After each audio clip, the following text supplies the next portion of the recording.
Mam nadzieję, że po mnie tego nie widać, ale jestem bardzo podekscytowany premierą naszego nowego produktu, jakim jest nowa mieszanka PLA. Udało nam się obniżyć koszty produkcji, dlatego też cena tego filamentu będzie super niska. A ten produkt to Defilament PLA Light. W dzisiejszym odcinku mam niestety tylko 3 kolory, ale uwierzcie mi, moje wewnętrzne dziecko się bardzo cieszy, bo akurat jest to żółty, czarny i biały. Dlatego wdrukowałem dla Was kilka modeli testowych i chciałbym trochę Wam opowiedzieć o tym, jaki ten materiał jest. Zacznijmy może od białego. Mamy tutaj mały model Boeinga 737 MAX, o ile się nie pomyliłem.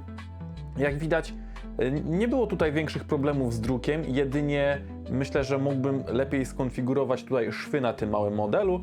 Natomiast tutaj też widzimy gdzieniegdzie, że ten materiał jest błyszczący, a gdzieniegdzie matowy. I to jest oczywiście standardowy problem, kiedy drukujemy PLA, ponieważ często jest tak, że w niektórych momentach ten druk staje się troszeczkę szybszy i troszeczkę chłodniejszy. Więc w zależności od tego to jest prosta zasada, gdzie drukujemy szybciej i gdzie drukujemy chłodniej, mamy efekt matu, satynowy. Gdzie drukujemy wolniej i ciepło, to znaczy gorąco, no to wtedy mamy efekt takiego błyszczącego, prawie że silka.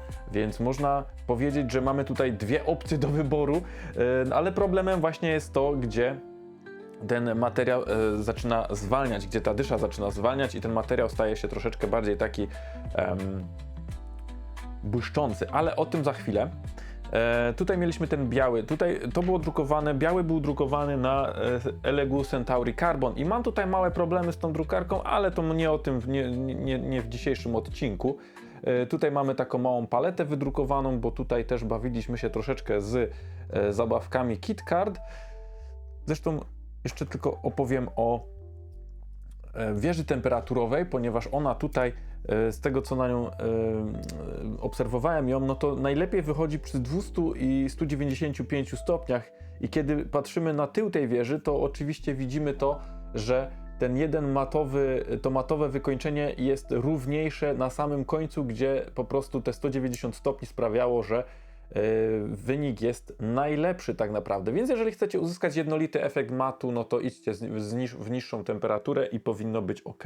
Z innymi kolorami było dokładnie tak samo. Z czarnym ten mat wychodził najlepiej przy 190 stopniach, 195 już widać delikatną różnicę, a przy 230 naprawdę mocno błyszczał, tylko w momencie, kiedy był drukowany troszeczkę wolniej, bo tutaj czarny był drukowany na Bambu Lab P1S.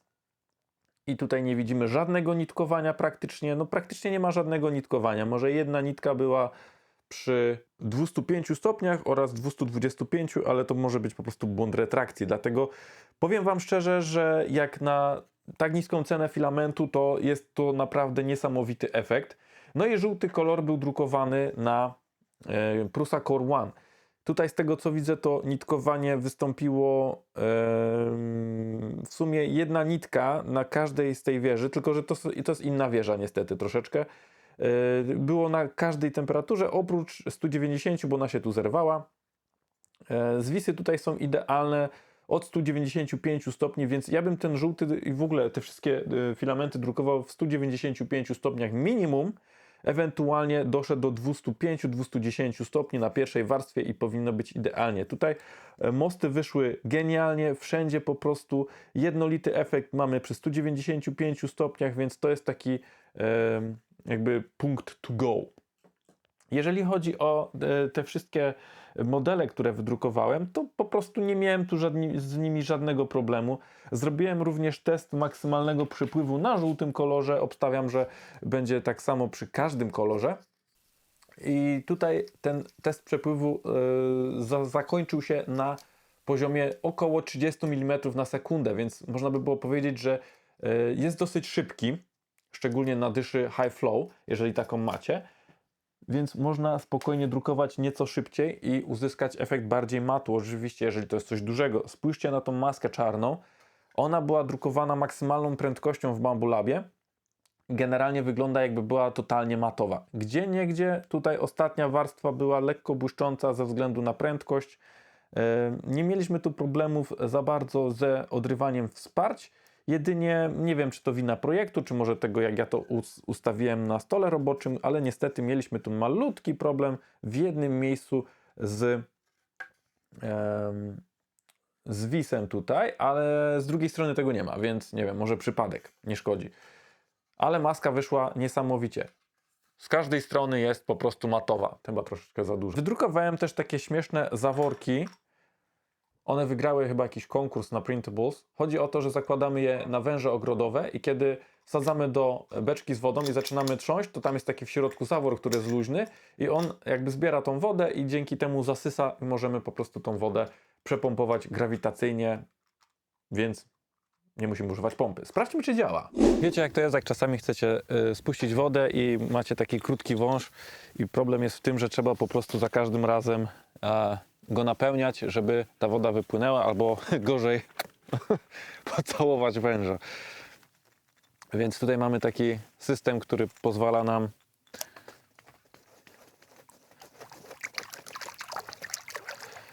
wystarczy parę razy poszelemontać i woda leci. Patrzcie, jaki genialny wynalazek.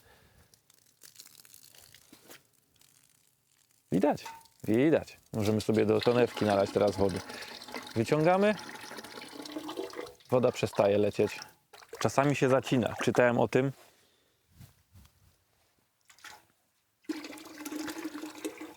No i teraz sobie zasysa wodę.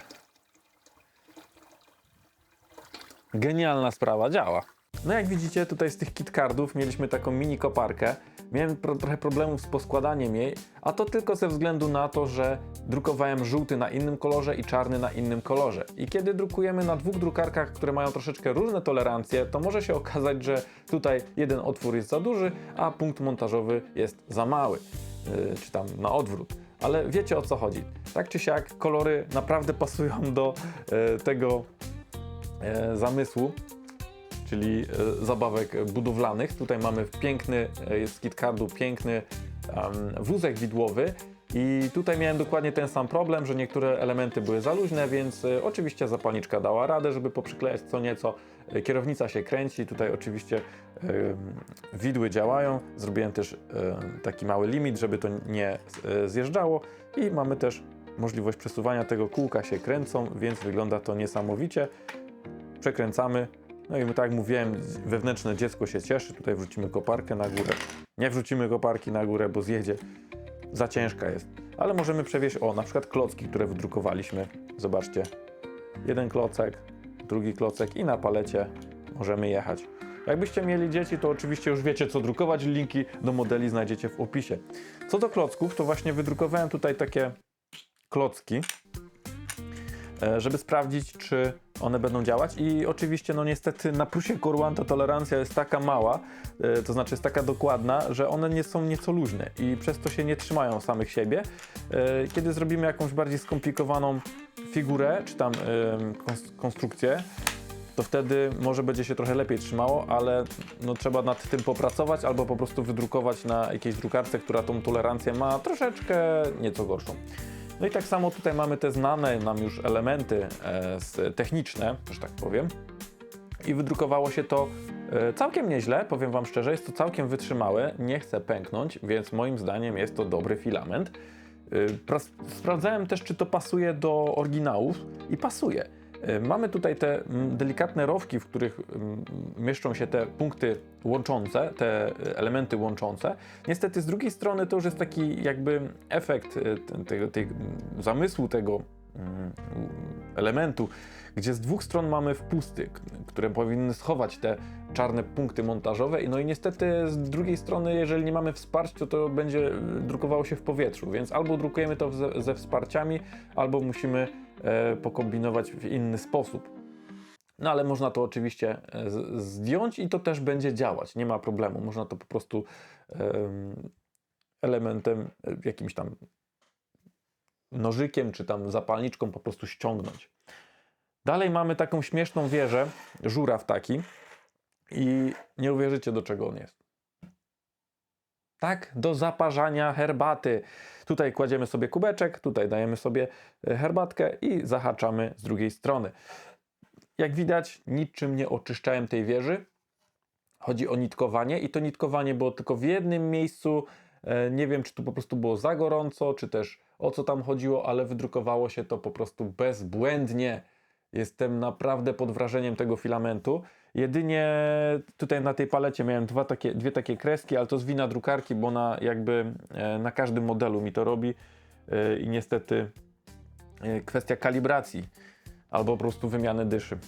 No cóż, nieważne. Na tej malutkiej palecie tego efektu nie było i wszystko wyszło idealnie, więc mam wrażenie, że po prostu coś tam się zawieruszyło na dyszy. No i na koniec ramka na zdjęcia. Pięknie wyszła moja żona. Na tym zdjęciu muszę się pochwalić oczywiście i to zdjęcie trafi do mnie tutaj na półeczkę, bo mi się bardzo podobało. Jest to taki sentyment troszeczkę w tym miejscu, gdzie byliśmy. Nie będę się wdawał w szczegóły, ale sama ramka wyszła naprawdę ładnie. Dzięki temu, że mieliśmy tutaj stół Pay teksturowany, to mamy też taki fajny, lekki efekt brokatu na tym czarnym. No i też wszystko wyszło naprawdę ładnie. Więc jeżeli interesuje Was ten filament, linki znajdziecie w opisie. Jak widzicie, kolorów mamy tylko 3, ale w ofercie jest ich dużo więcej, więc mam nadzieję, że Wam się to spodoba. Na pewno znajdą się osoby, którym taki filament przypadnie do gustu. Ja nie miałem kompletnie żadnych problemów z drukiem. Aha, jeszcze tutaj tą rękę chciałem Wam pokazać. Ręka na biżuterię i no tak jak światło będzie padało, no to albo zobaczymy te warstwy gdzieniegdzie, albo po prostu mamy tutaj piękne, matowe wykończenie. Niektórzy by powiedzieli, że jest lekko satynowe. Chyba jest lekko satynowe. I tak jak mówiłem, na samym końcu na przykład te dwa palce wskazujący i ten obok, one na końcu są lekko błyszczące, bo tutaj już dysza zwalniała, więc niestety, ale musimy skompensować jakby jaki chcemy mieć efekt końcowy, więc jeżeli chcemy mieć tylko satynowy, tylko mat, no to musimy pamiętać o tym, żeby spróbować jak najszybciej to wydrukować lub zmniejszyć temperaturę do minimalnej. Jeżeli chcielibyśmy, aby oczywiście łatwiej jest uzyskać efekt błyszczący, na przykład jeżeli chcemy mieć silk, bo wtedy wystarczy zwolnić obrys zewnętrzny do minimalnej wartości, na przykład do 30 czy 25 mm na sekundę i podnieść temperaturę do 220-230 stopni i wtedy mamy pewność, że cała ta ręka na przykład będzie błyszcząca lub będzie wyglądała jak silk, ale niestety w tym momencie będzie bardziej widać warstwy, a jeżeli chcemy mieć właśnie nie chcemy mieć tego efektu warstw, no to musimy iść w mat. Mam nadzieję, że odcinek Wam się podobał i mam nadzieję, że skusicie się na wypróbowanie PLA Light od Defilament. Staraliśmy się tutaj stworzyć naprawdę dobrą mieszankę za niską cenę, więc wszystko dla Was. Zapraszam do sekcji komentarzy, aby się przywitać lub skomentować, co myślicie o tym filamencie oraz zapraszam do subskrypcji kanału, aby nie przegapić żadnych kolejnych odcinków. Ja już się żegnam i do zobaczenia w kolejnym odcinku, mam nadzieję.